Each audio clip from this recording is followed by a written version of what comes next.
"You're just a burden now, Mom. Why don't you get that?"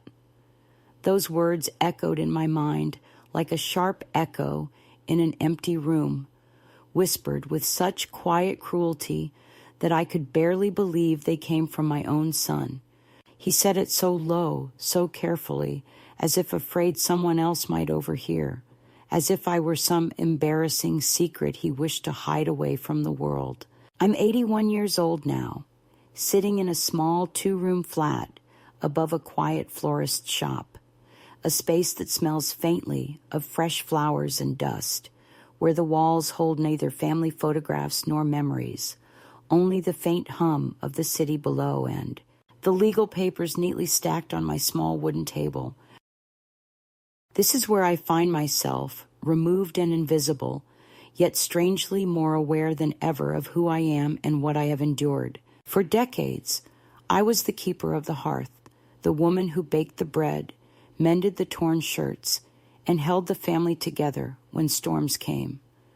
This house, once vibrant with laughter and the smell of cinnamon and fresh paint, was mine. It was more than bricks and mortar. It was the container of my life's work, the silent witness to birthdays, failures, and moments of quiet triumph. I paid the mortgage with my hard-earned savings, made sacrifices so my son could have a future brighter than mine. But somewhere along the way, the walls that once echoed with my voice became silent. My presence became a shadow, a disruption in the carefully curated life my son and his wife built. Now in this flat above the florist, I live with the knowledge that the home I gave to them has been slowly, deliberately transferred away from my name, away from my control, into the hands of a neighbor, a stranger I barely know. It's a cold realization to understand that those you nurtured and raised will one day look upon you as nothing more than a burden, a weight too heavy to bear, someone to be managed rather than loved. Daniel's voice still lingers in my ears, that quiet dismissal filled with the assumed righteousness of youth and entitlement. It was never said in anger or shouting, no dramatic confrontation. It was a statement of fact, delivered with the clinical precision of someone finalizing a business deal rather than speaking to their mother. The words cut deeper than any harshness shouted in the heat of an argument, because they revealed a truth I had refused to face, that I was no longer part of the family, but a problem to be solved, a relic to be packed away. When I arrived at their home a few months ago, it was under the pretense of a visit, of reconnecting. I carried with me a small suitcase, packed carefully with things I thought I might need. A few dresses, my knitting, a tin of raspberry scones, the recipe worn from years of baking. The house was beautiful, a showcase of modern taste and quiet luxury, but I was a stranger in it. There were no pictures of me, no signs that I belonged. The walls displayed perfectly framed art prints and photos of their friends and travels, but nothing from the past I shared with Daniel. The living room was impeccably tidy, the furniture arranged with deliberate symmetry, but it felt cold, a stage set without the warmth of history. I was shown to a small guest room down the hall, a space more suited to a hotel stay than a family home, with a crisp white bedspread and a lone chair against the wall. There was no place for my things, no corner to call my own. The days that followed were marked by polite indifference. Daniel and Carla moved through the house with an efficiency that made me feel invisible. Their conversations hushed when I entered the room. Their smiles were polite but distant. I realized quickly that I was expected to perform the role of a pleasant visitor rather than a mother or grandmother. When I tried to engage, to share stories from the past, or ask about their lives, I was met with distracted nods or swift changes of subject. The message was clear. I was tolerated, but not truly welcome. My attempts to connect felt like I was speaking into a void. One afternoon, as I tidied the small room they had offered me, I found myself drawn to the pile of papers tucked away in a drawer. Among them was the original deed to the house, my name alone printed clearly as the legal owner. I had known it, but seeing it in my own hands was a bitter reminder of the shifting ground beneath my feet. For all their assurances, the house was still legally mine, at least on paper. But the reality felt far different. The house I had nurtured, the home I had paid for, was no longer a place where I belonged. Daniel had become distant, a man who now seemed more concerned with appearances and control than with the family ties we once shared. I overheard conversations in hushed tones, Daniel and Carla speaking of next steps, of assisted living options, and legal arrangements. I heard the word quietly repeated often, as if I were a delicate problem to be managed with discretion, rather than a person to be consulted. There was talk of selling the house or transferring ownership, all without my consent or involvement. The final straw came when Carla casually mentioned to me, as if it were a kindness, that it might be simpler if I didn't talk about the ownership to anyone, especially the neighbors. I nodded, though inside I felt the sharp sting of erasure. The house, once filled with the sounds of my children's laughter and the warmth of family gatherings, now seemed to exist in a parallel world, a life that continued without me. The garden was perfectly manicured, but the roses I planted years ago were gone. The kitchen gleamed with new appliances, but I was no longer the one who prepared the meals. It was as though I had been airbrushed out of the family portrait. Each day, the sense of displacement grew heavier. I walked through the rooms as a ghost might wander a forgotten house, touching surfaces that no longer held memories, listening for echoes of a past that had slipped through my fingers. I found myself retreating into silence, hiding the hurt behind a polite smile. It was easier to be invisible than to confront the cold reality that the people I loved most no longer saw me as family. But beneath the quiet resignation, something began to stir. The discovery of the deed in that drawer sparked a quiet determination. If the house was legally mine, then so was the power to decide its future. I reached out to an old neighbor, June, a woman I had once helped during a difficult time, and she answered my call with kindness and steady support. With her encouragement, I sought legal advice and learned about my rights, about how I could reclaim some control in this situation that felt like it was spinning out of my grasp. The path forward was not easy. Daniel was not pleased when he discovered my inquiries. There were angry words, veiled threats, and emotional manipulation, but I held firm. With June's help, I navigated the complicated legal process to quietly transfer the ownership of the house to her name, someone I trusted deeply, someone who had been a true friend when I needed one most. This act was not born of revenge, but of survival and dignity. By transferring the house, I reclaimed my sense of agency, creating a buffer between myself and the family that no longer respected me. It was a painful but necessary cut, a way to say, I will not be your burden any longer, nor your possession to control. The neighbor's name on the deed was a symbol of a new beginning, a protection from the past. Now, in this small flat above the florist's shop, I have found a measure of peace. The walls may not be adorned with family portraits, but they hold the quiet strength of a woman who has refused to be erased. I bake banana bread sometimes and bring half to June, sharing warmth without expectation. I write letters to myself, reminders that I am not invisible, that I am not a burden, but the backbone of a family that simply forgot to stand upright. The house is gone, but my spirit remains unbroken, and for the first time in many years, I feel like I belong to myself, to a life I have chosen. The moment everything changed was not marked by thunderous arguments or a sudden outburst, but rather by the quiet and calculated way Daniel and Carla orchestrated what they called a family meeting, a phrase that, in retrospect, felt more like a verdict than a gathering. I had come to their home hoping to reconnect, to share a cup of tea, and perhaps to find some warmth amid the growing distance between us. But instead, I found myself sitting in a sterile dining room that looked like it belonged in a showroom, surrounded by people who spoke to me not as a mother or grandmother, but as a problem to be managed. It began with a brochure that Carla placed gently in front of me, glossy pages filled with pictures of assisted living facilities that promised comfort, care, and community. The words were carefully chosen, but the message was clear. It was time for me to move on from the house I had built and the life I had lived.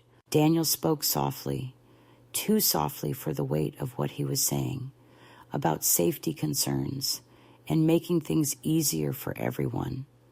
But there was an undercurrent of impatience beneath his calm tone. He kept glancing at his phone, checking messages, or perhaps waiting for a signal, as if this conversation was just a formality before the real decisions were made elsewhere. I remember how Carla's eyes darted around the room, calculating, and how she squeezed my hand once, a gesture that was both condescending and rehearsed, like a sympathy card signed in advance. They presented me with a calendar filled with appointments for medical assessments and suggested times to tour facilities, implying that these plans were for my benefit, but giving me no real choice. It was as if they were deciding my future behind a curtain and inviting me to applaud the curtain call. The betrayal did not come in the form of harsh words, but in the way they spoke about me when they thought I wasn't listening, the way their smiles didn't reach their eyes when they looked at me, and most cruelly, in the quiet whispers that reached my ears through the walls, their discussions about fast-tracking the paperwork and ensuring the house is transferred before she gets any ideas. I realized then that they did not see me as a mother, a woman who had given everything, but as an obstacle to be removed, a piece of inconvenient property to be dealt with quietly and efficiently. One afternoon, as I sat in the guest room that felt more like a cage than a refuge, I overheard Daniel on the phone, speaking in hushed tones, but with unmistakable firmness. Yes, I've got everything lined up. The papers are ready to go. She won't know what hit her. The call ended with a curt, thanks, and a sigh that sounded more like relief than affection. That moment crystallized everything I had been trying to deny.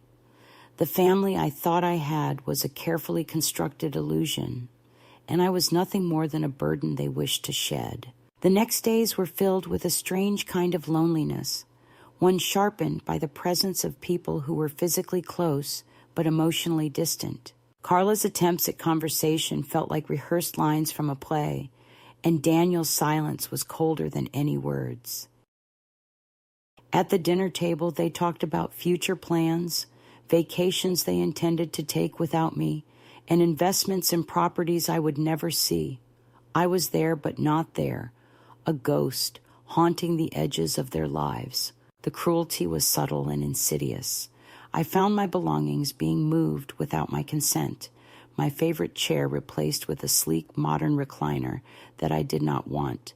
The temperature in the house lowered to a chill that made my joints ache. I was given a schedule of meals and activities designed not for my comfort, but for their convenience. My presence was tolerated but not welcomed. I was a guest who had overstayed her welcome, a visitor in what had once been my home. One morning, Daniel handed me a stack of papers with a practiced smile and said, "These are just some formalities to help us move forward. Nothing to worry about." The documents were complicated, filled with legal jargon that made my head spin, but one word stood out clearly: transfer. The house, my home, the place where I had lived for over 40 years, was being quietly wrested away from me. I asked questions, but Daniel's answers were vague and dismissive, his patience thinning with each inquiry. "It's for the best," he said. "We're just trying to protect you." It was not the first time I had been told what was best for me, but this time the words felt like a sentence, a final judgment passed without trial. I realized that the future they had planned did not include me, except as a quiet shadow, a problem to be managed until I was no longer a concern. The realization was a shock that sent waves through my heart and mind, a betrayal so profound because it came not with violence, but with silence, with absence, with a slow erasure. The turning point came when I found a letter slipped under my door, unsigned, but unmistakably from Carla. It was a note of concern about my health, warning me of the dangers of living alone and urging me to cooperate with their plans. The tone was sweet, almost tender, but the words felt like chains wrapped around my freedom. I folded the letter carefully and placed it in my purse, a small act of defiance against the inevitability they sought to impose. Despite the mounting pressure, I refused to give in quietly. I began to reach out to old friends, to gather information, to understand the legalities they assumed I did not grasp. The realization that I still held the deed to the house was a lifeline thrown to me in a sea of despair. It reminded me that while they tried to erase my presence, I still had the power to reclaim my story.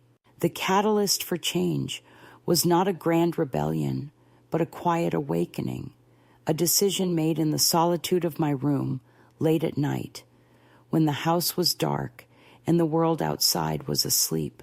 I understood that if I did not act, I would be erased, not just from the house, but from my own life. I made a promise to myself that I would fight, not with anger or bitterness, but with calm determination and clarity. Daniel and Carla's plans would not unfold as they intended. Their carefully laid schemes, their whispered meetings, and their staged concern would meet the quiet strength of a woman who refused to be diminished. The battle lines were drawn not in shouting matches or courtroom dramas, but in the small acts of gathering information, seeking allies, and quietly preparing to reclaim what was rightfully mine. This moment, this realization that I was being pushed out and erased, became the turning point in my life. It was the moment when the roles shifted from a woman controlled and diminished to one who quietly seized control of her own fate.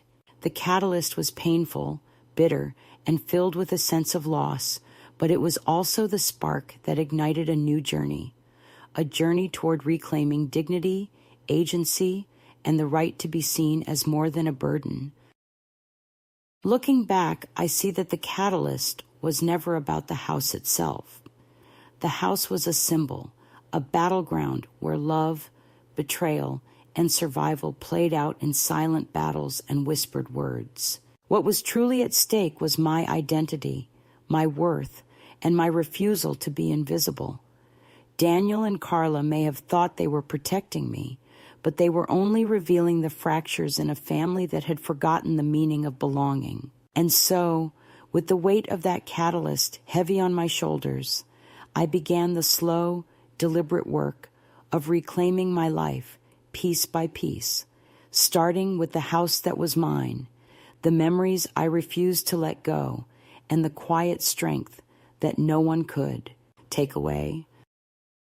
After the initial shock of realizing that the people I had loved and sacrificed for were now quietly plotting to erase me from the life I once shared with them, the days that followed settled into a slow, suffocating pattern. The betrayal did not come with sudden upheaval or dramatic confrontation, but with the subtle, relentless erosion of my place in the world I had helped build. I found myself navigating a new reality where every small detail, every minor change, whispered that I was no longer welcome, that my presence was no longer desired. It was as if the house itself, which had once been my sanctuary, had turned its back on me, becoming a stage for a carefully choreographed displacement. The mornings began with a growing sense of disquiet as I wandered through rooms that felt less and less like home. The furniture seemed unfamiliar, as though it had been rearranged by invisible hands, seeking to disorient me, to remind me that this space was no longer mine to command. My favorite chair, worn soft by years of reading and reflection, had been replaced with a sleek modern recliner, its synthetic fabric cold against my skin, a silent statement of change. The familiar warmth of the kitchen was replaced by the sterile gleam of new appliances I neither asked for nor recognized, and the scent of fresh flowers and old books gave way to the faint, impersonal aroma of cleaning products. I began to notice the small but significant ways in which my autonomy was being chipped away. The thermostat was adjusted without consultation, lowering the temperature in the house to a chill that gnawed at my bones and reminded me that I was no longer in control of my own comfort. Meals were planned and prepared according to schedules and diets I had no say in, portions measured and divided in a way that left me feeling like a child being managed rather than an adult deserving respect. When I asked to keep my favorite tea, they replaced it with a brand I didn't like, telling me it was healthier, more suitable for someone my age. The unspoken message was always the same. You are no longer the person who makes decisions here. Conversations with Daniel and Carla became exercises in patience and invisibility. Their words were clipped and purposeful, often addressed to each other rather than to me, as if I were a bystander in my own life. Daniel's laughter, once warm and familiar, now held an edge of impatience or avoidance, while Carla's smiles seemed rehearsed, her eyes darting away when I tried to meet their gaze. Invitations to join family gatherings or outings were scarce, and always accompanied by caveats or apologies that felt more like excuses to keep me at arm's length. I was a visitor in the house, not a resident, a guest expected to be seen but not heard. One afternoon, I found myself alone in the garden, a place where I had once spent countless hours tending roses and planting bulbs for spring. The soil, once soft beneath my fingers, had been replaced with freshly laid gravel and perfectly trimmed hedges. The wildness I loved smoothed away in favor of order and control. I ran my hand over the rough surface of a stone bench, its coldness matching the growing distance I felt inside. Memories flooded back, childhood picnics, family celebrations, quiet afternoons spent knitting, now overshadowed by the weight of being pushed aside.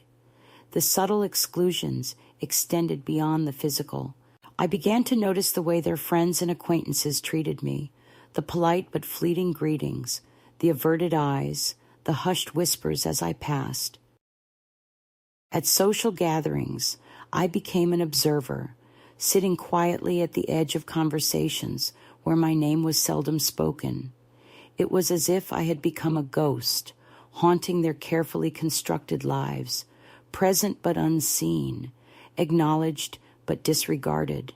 One evening, as the sun dipped below the horizon and cast long shadows across the living room, I overheard a conversation between Daniel and Carla that made my heart sink deeper into despair. They spoke of finalizing the paperwork and making sure everything is in order before she realizes what's happening. Their voices were low, conspiratorial, but the intentions were clear. They viewed me not as a mother or a woman deserving of dignity, but as an obstacle to be removed with as little fuss as possible. I felt the walls closing in, the air thick with unspoken judgments and hidden agendas. The house that had once been filled with laughter and love now echoed with the silence of erasure. I was becoming a stranger in my own life, a relic to be discarded in the name of progress and convenience.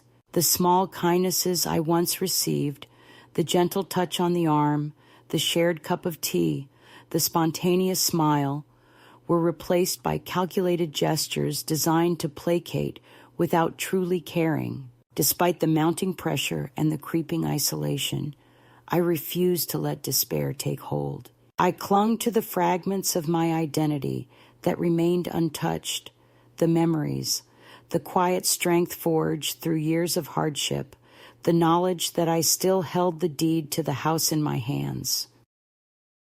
This legal paper became a symbol of resistance, a reminder that while my place in the family was being challenged, I had not yet lost myself.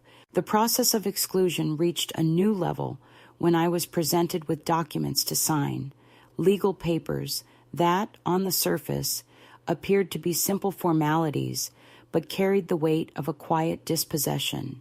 I sat at the kitchen table, the papers spread before me like a puzzle I was meant to solve without all the pieces. The language was dense and confusing, filled with terms I had to look up, and the implications were stark. They wanted me to relinquish control, to surrender the last vestiges of my claim to the home I had loved. Daniel's insistence was polite but firm, his tone leaving no room for argument. "Mom, this is for your own good," he said. "We're just trying to make sure you're safe and comfortable." But his words felt hollow, a thin veil over the cold reality that this was about control, about finalizing a plan that excluded me. When I hesitated, his patience wore thin, and I saw the frustration flicker behind his eyes, a frustration not with me, but with the obstacle I represented. In those moments, I felt a profound loneliness, a sense of being caught between worlds, the past I cherished and the present I was being pushed out of. The familiar rhythms of family life had shifted, replaced by a silent struggle for agency and respect. I was no longer the woman who shaped a home. I was the woman being shaped by forces beyond my control. Yet even as the days darkened with exclusion and quiet hostility, a flicker of resolve grew within me. I began to speak less, listen more, and observe the subtle patterns of their actions. I reached out to old friends, to neighbors who had witnessed the life I had built, and who remembered me not as a burden, but as a woman of strength and kindness. Their quiet support became a lifeline, a reminder that I was not alone. The house, once a symbol of security and belonging, had become a battleground of wills. Every small act of exclusion, every whispered conversation, every change made without my consent was a reminder of the shifting power dynamic. But it was also a call to action. I realized that if I did not assert myself, if I did not reclaim my voice and my rights, I would be lost not only in their plans, but in my own story. The first escalation was not dramatic or violent, but it was relentless and devastating in its quiet cruelty. It was the slow erasure of a lifetime of love and sacrifice, replaced by the cold calculus of convenience and control. But within that escalation, I found a spark of defiance, a determination to fight for my dignity and my place in the world. The path ahead would be difficult and uncertain, but it was mine to choose. In the end, the house was more than a building. It was a symbol of my identity, my history, and my connection to those I loved. And as the walls seemed to close in, as the familiar spaces became strange, I made a silent vow to reclaim what was mine, not just the house, but my life, my dignity, and my right to be seen and heard. The first escalation was a beginning, a challenge that would test my strength and resolve, but it would not be my end. In the midst of the growing silence that had settled over my life, a small but significant shift began to take root, a quiet stirring that gradually awakened something inside me I thought had been lost forever. It wasn't marked by grand gestures or dramatic confrontations, but by a series of subtle moments that slowly reclaimed my sense of self and planted the seeds for a new path forward. This shift started with the simple act of seeking help from an old friend, a neighbor named June, whose kindness came as a balm to my bruised spirit, and whose steady presence reminded me that I was not as alone as I had come to believe. June was someone I had helped years ago, a woman who had faced her own battles and emerged with a resilience that I admired deeply. When I reached out to her in the quiet desperation of those early days, her response was immediate and without judgment. She didn't ask for explanations or excuses. She simply listened, offering a hand and a warm smile that said, "You are seen, you matter." It was in her modest kitchen, surrounded by the scent of brewing tea and the gentle hum of her radio, that I first allowed myself to speak openly about the pain and confusion that had shadowed my days. Together we sifted through the tangled web of my situation, piecing together what I knew and what I needed to learn. June introduced me to the language of legal rights and protections, helping me understand that the papers I had been handed were not just documents, but tools that could be wielded for both harm and protection. She guided me toward an old friend of hers, a lawyer who specialized in elder law and who saw beyond the surface of my predicament to the core of what I was fighting for: dignity, respect, and the right to remain the author of my own story. The days that followed were filled with research, meetings, and quiet determination. I pored over books and pamphlets, took notes on legal jargon that once seemed impenetrable, and slowly, piece by piece, began to assemble a plan. It was a humbling experience, confronting the reality that I had to fight not just for a house, but for my very identity in the eyes of my own family and society. Yet in this process, I found a surprising strength, a resilience forged through decades of hardship and love, now repurposed for a new battle. One afternoon, as I sat in June's sunlit living room, sipping the chamomile tea she had brewed, I pulled out the deed to the house and studied it carefully. My name was there, clear and unambiguous, a testament to the years of work and sacrifice that had built the foundation not just of a home, but of a family legacy.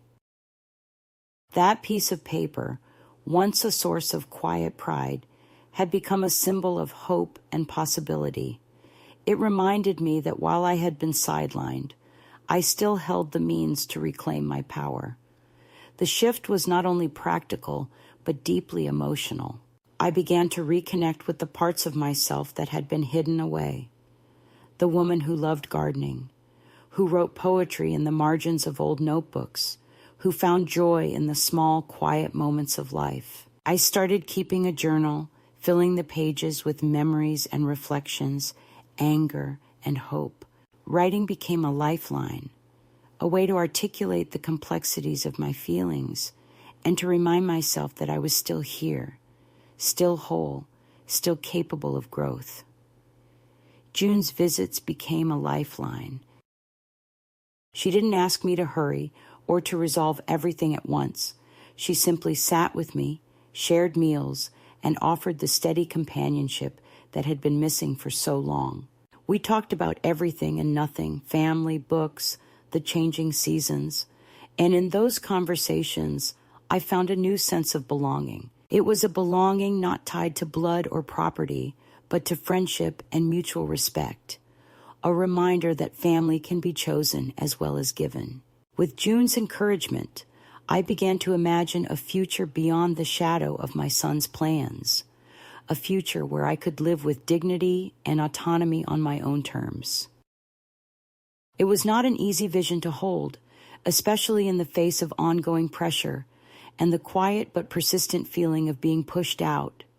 But the act of imagining, of daring to hope for something better, was itself a radical act of resistance. In the midst of this emotional and practical awakening, I also took a small but powerful symbolic step. I began to care for a small garden patch outside my temporary home.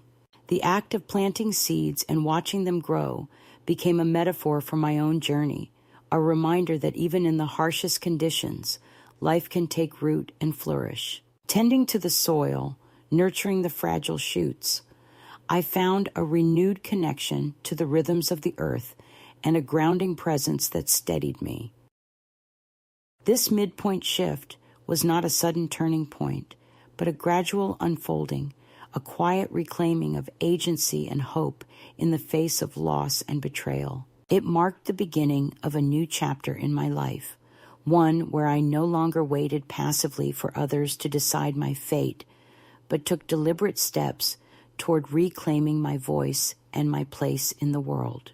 I knew the road ahead would be difficult and uncertain, fraught with challenges and setbacks, but for the first time in many months, I felt a flicker of light within the darkness. It was the light of possibility, of choice, and of the quiet but unyielding strength that comes from standing up for oneself. This shift was not just about the house or the legal battles to come.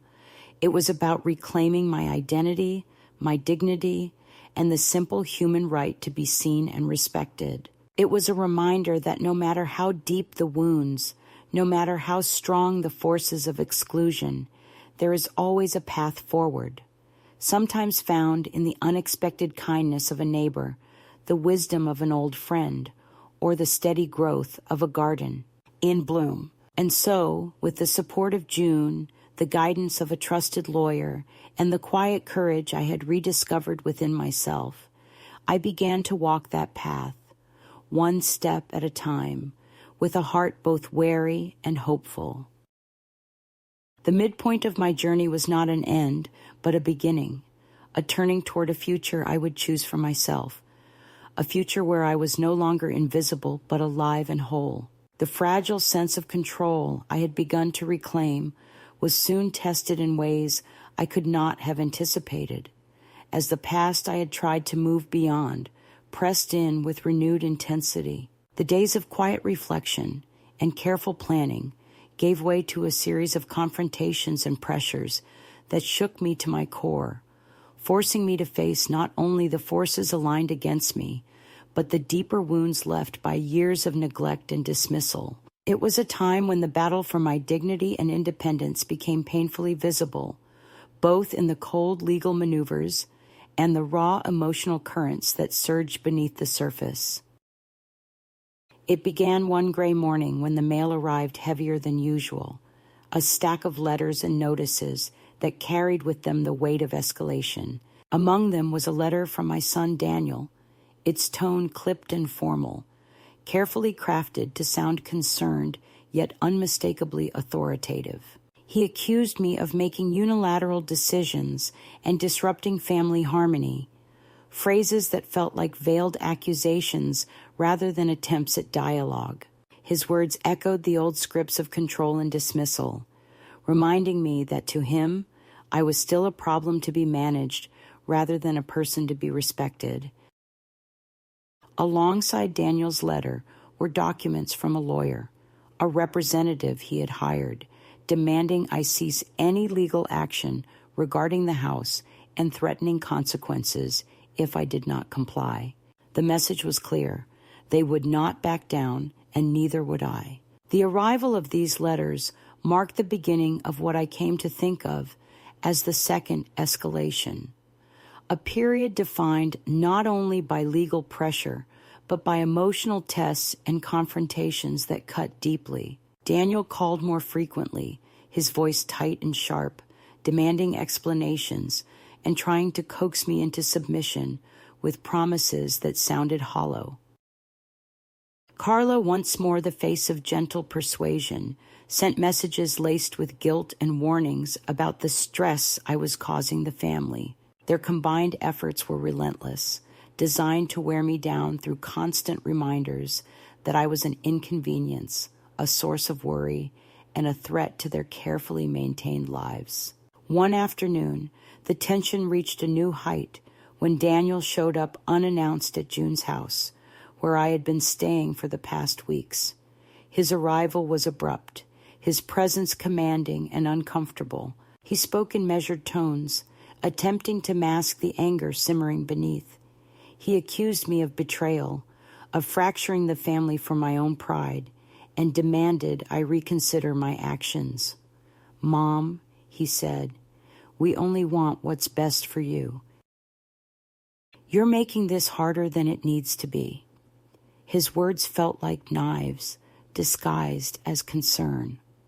I listened quietly, the years of frustration and hurt pooling beneath my skin, but I did not respond with anger. Instead, I spoke calmly, firmly, telling him that my decisions were not made lightly and that I sought only respect and dignity. He left without another word, but the encounter left a cold imprint on my heart.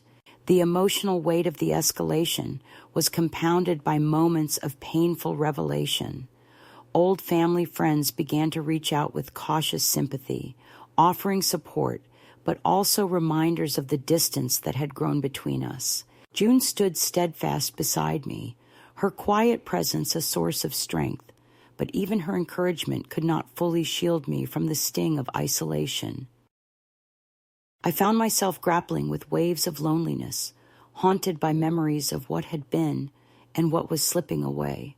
In the midst of this turmoil, I received a letter from my grandson, Kieran, a young man whose gentle spirit had always been a balm to my soul. His words were filled with concern and hope, a reminder that not all ties had frayed beyond repair. He wrote of his longing to understand, to bridge the gap between us, and to stand by me in a world that often seemed cold and unwelcoming. His letter arrived like a ray of light in the dark, and though I was wary of opening my heart fully again, I held on to the possibility of reconciliation on my own terms. Meanwhile, the legal battle continued to escalate. The lawyer Daniel had hired sent increasingly urgent letters demanding immediate cessation of any claims or transfers related to the house. There were veiled threats of litigation and suggestions that my actions were causing undue hardship to the family.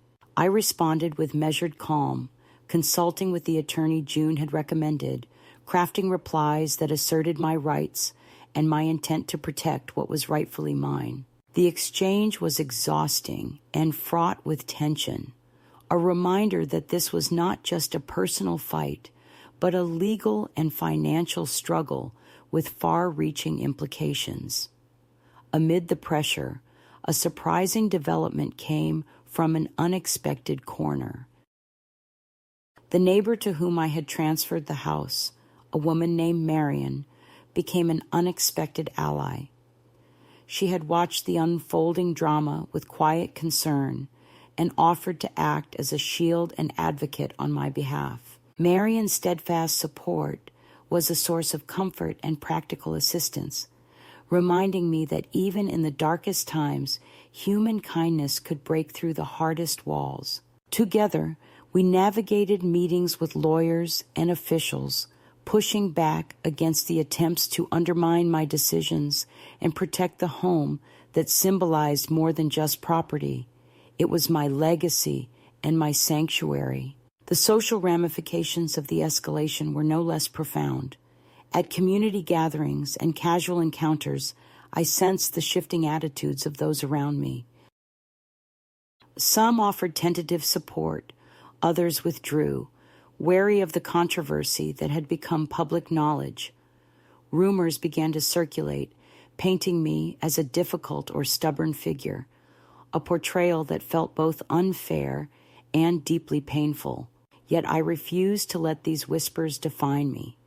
I held fast to the truth of my experience, finding strength in the clarity of my own convictions. The emotional toll of the second escalation was immense. There were nights when sleep eluded me, the weight of the conflict pressing heavily on my chest. I grappled with feelings of grief and anger, frustration and sorrow. But amidst the storm, I found moments of clarity and resolve. I understood that this struggle was not simply about a house or legal ownership. It was about reclaiming my voice, my dignity, and my right to exist on my own terms. In those dark hours, I reflected on the years that had brought me here, the sacrifices made, the love given, and the years of being seen as less than whole. I realized that this escalation was not an end but a crucible, a testing ground where my resilience would be forged anew. The pressures and confrontations, though painful, were revealing the strength I had cultivated over a lifetime and the clarity of purpose that now guided me. With each challenge, I grew more determined to see this journey through. I sought out moments of peace where I could replenish my spirit, quiet walks in the garden, time spent with June and Marion, the simple pleasure of tending to my small patch of earth. These moments grounded me, reminding me that despite the turbulence, I was still here, still capable of love and hope and healing. The second escalation was a period of intense testing, a time when the past pressed hard against the present, demanding answers and forcing choices. It revealed the fractures in relationships and the raw edges of pain, but also illuminated the path forward. It was a chapter marked by struggle and confrontation, but also by the quiet, steadfast courage that had carried me through so much before. As the days passed and the battle continued, I held on to the hope that one day the wounds would heal, that bridges could be rebuilt, and that I could find a way to live with peace and dignity. The road was uncertain and fraught with difficulty, but I knew that surrender was not an option. This escalation, with all its trials, was shaping me into a woman who would no longer be defined by others' perceptions, but by her own strength and truth. In the end, the second escalation was not merely a clash of wills, but a profound reckoning with what it meant to be seen, to be heard, and to be respected. It was a time of loss and confrontation, but also a time of awakening and assertion. And through it all, I learned that even in the face of deep betrayal, the human spirit can find ways to endure, to resist, and ultimately to reclaim what is rightfully its own. The moment of culmination arrived not with fireworks or grand declarations, but with the quiet, deliberate act of reclaiming what had always been mine, a gesture that spoke louder than any words ever could.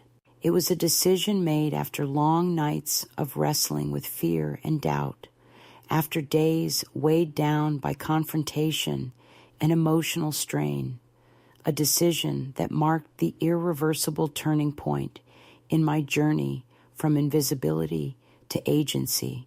The house that had once been a battleground became the stage for my final assertion of dignity and control, a place where I would no longer be a pawn, but the author of my own story. With June by my side, steady and unwavering, I walked into the lawyer's office, a small, nondescript room filled with stacks of papers and the muted hum of a copier.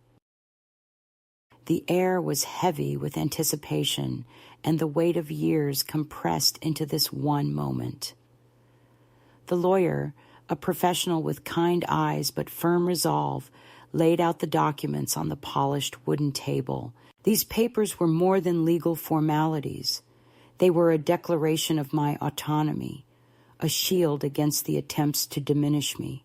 I took the pen with hands that trembled slightly, not from weakness, but from the enormity of the act I was about to undertake. The transfer of ownership to my neighbor Marion was a calculated and carefully chosen step. Marion was not merely a name on a deed. She was a trusted friend, someone who had stood by me when others turned away, a woman whose quiet strength mirrored my own. By placing the house in her name, I was not relinquishing my legacy, but safeguarding it from those who sought to erase it. It was an act of preservation, of love for the life I had built, and the memories etched into every corner of those walls. As I signed the documents, the finality of the moment settled over me like a heavy cloak. This was not a surrender, but a reclaiming, a way of saying that I would no longer be controlled or defined by the narrow perceptions of others. The lawyer's voice was calm as he explained the legal implications, but I hardly heard the words. My mind was filled with the images of a life I was determined to protect in whatever form it might now take. The papers were signed, sealed, and delivered, and with that, the house belonged to Marion. But my connection to it, my sense of ownership and belonging, remained unbroken. Returning home that day, the house felt different, lighter somehow, as if the burden of conflict had been lifted. Marion was waiting on the porch, a small smile on her face, her hands warm and steady as she took the keys from me. She promised to care for the house with the same love and respect I had given it, a promise that comforted me more than I expected. This was more than a transaction. It was a transfer of trust, a bond forged in quiet solidarity. The legal battle that had threatened to consume me gradually receded into the background, replaced by a new reality, defined by choice and freedom. The house was no longer a source of conflict, but a symbol of resilience, a testament to the power of reclaiming one's life on one's own terms. I found myself breathing easier, the constant tension easing as the final pieces fell into place. The threats and letters from the lawyer became distant echoes, powerless against the certainty of my decision. In the weeks that followed, I moved into a small flat above a florist's shop, a place that smelled of fresh blooms and new beginnings. It was modest but warm, filled with the gentle light of morning and the quiet hum of life unfolding at its own pace. Here, I began to rebuild, not just my living space, but my sense of self and belonging. The flat became a sanctuary where I could nurture my own needs and desires, free from the expectations and judgments that had once weighed me down. One of the most profound moments of the climax was the letter I wrote to the lawyer, Derek Sorensen, Daniel and Carla's representative. It was brief but firm, a clear statement that any further attempts to interfere in my life would be considered harassment. I sent it without hesitation, feeling a sense of closure wash over me. This letter was not written in anger, but in calm resolve, a declaration that I was no longer willing to be pushed, prodded, or diminished. The legal world, which had once seemed impenetrable and daunting, had become a tool in my hands. The response was silence, and in that silence I found peace. The house was safe, my boundaries respected, and I was free to live according to my own terms. This victory was not just legal, but deeply personal, a reclaiming of voice and power that had been denied to me for so long. It was a moment of transformation, a bridge between the past and the future, and a testament to the strength that can be found even in the most difficult circumstances. At home, the support of Marion and June became invaluable. Marion's gentle presence and practical help eased the transition, while June's companionship offered emotional sustenance. Together, they formed a circle of care and friendship that reminded me that family can be found in unexpected places, and that true belonging is built on respect and kindness. The climax was also marked by small, symbolic acts that affirmed my renewed agency. I bought myself a warm coat, a simple navy wool piece that fit like a promise of protection and dignity. I took pleasure in choosing my own groceries, preparing meals according to my taste, and setting my own schedule. These everyday acts, once taken for granted, became affirmations of my right to live fully and freely. One evening, as I sat by the window watching the fading light, I reflected on the journey that had brought me here, the betrayals, the quiet humiliations, the moments of doubt, and the growing strength that had carried me through. I understood that this climax was not an end, but a new beginning, a chapter where I would write my own story without apology or fear. In the quiet of that moment, I also thought of my son and his wife, not with bitterness, but with a sober understanding of the complex human emotions that had shaped our fractured relationships. I knew healing would not come quickly, if at all, but I was no longer defined by their acceptance or rejection. I was defined by the choices I had made, the dignity I had reclaimed, and the life I was determined to live. The climax of this journey was a testament to the power of quiet courage and deliberate action. It was a reminder that even in the face of profound betrayal, one can find a path to freedom and self-respect. It was a victory not just of legal rights, but of human spirit, a declaration that no one has the right to diminish another's worth or erase their existence. As the days turned into weeks, I settled into this new life with a calm confidence. The house I once owned was no longer a source of conflict, but a memory preserved with care and love. I was no longer a shadow on the edges of others' lives, but a woman standing firmly in her own light. The climax had brought me full circle, from invisibility to presence, from silence to voice, from burden to woman of strength, and in that presence I found peace. The quiet that settled over my life after the storm of conflict was not emptiness, but a kind of peace I had not known for many years. It was the gentle, steady kind of peace that comes not from forgetting the pain or pretending the wounds don't exist, but from the acceptance of what has been and the embrace of what remains. In my small flat above the florist's shop, surrounded by the soft scent of flowers and the calm hum of everyday life, I found a space where I could finally breathe freely and begin to heal.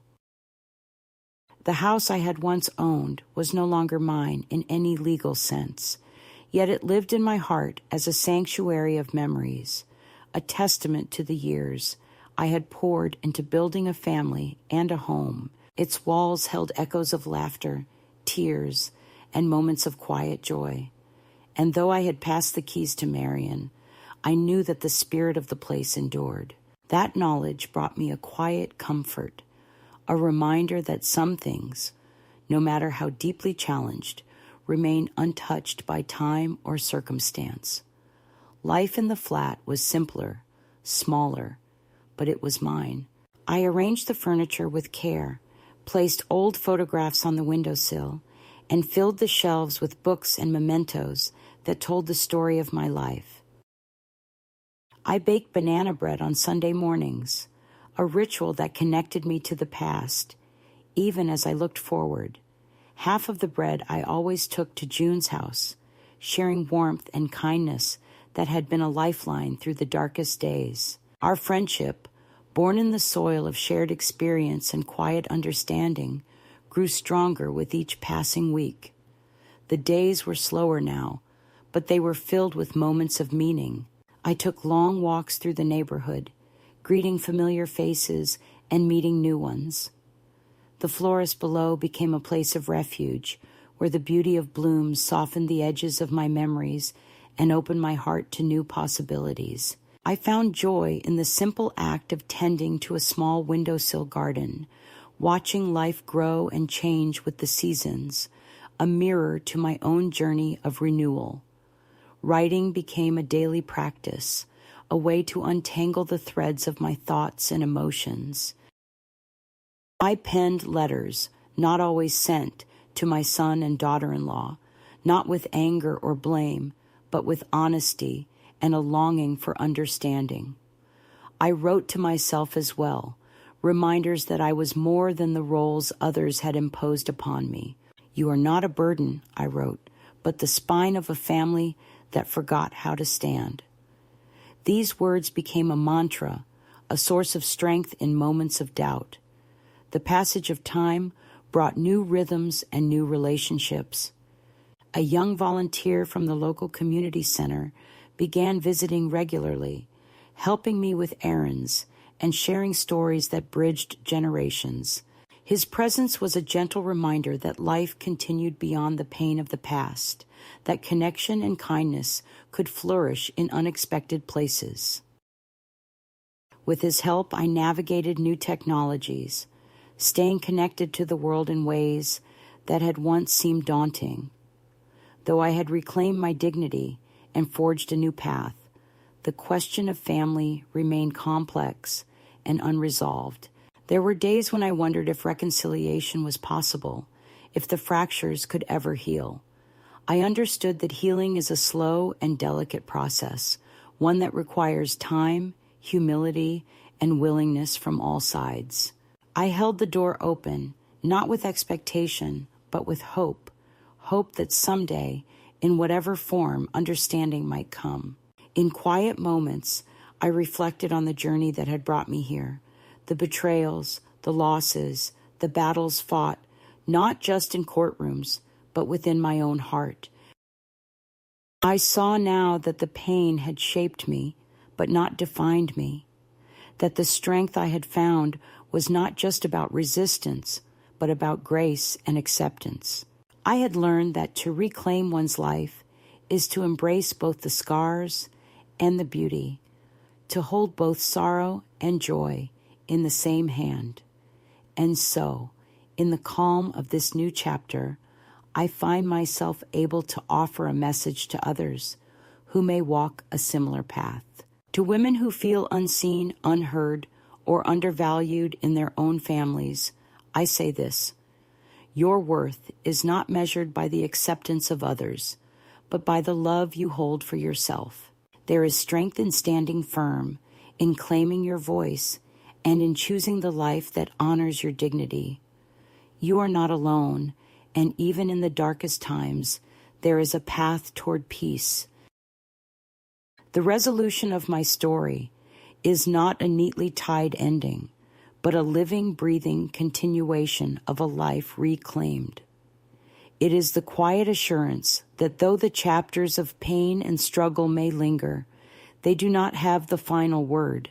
There is always room for new beginnings, for healing, and for the gentle unfolding of grace. As I sit by my window, watching the sun set over the city, I feel a deep sense of gratitude for the strength I found within, for the friendships that sustained me, and for the life I continue to build on my own terms. The journey has been long and hard, but it has brought me to a place of quiet power and peace, and in that peace, I am home.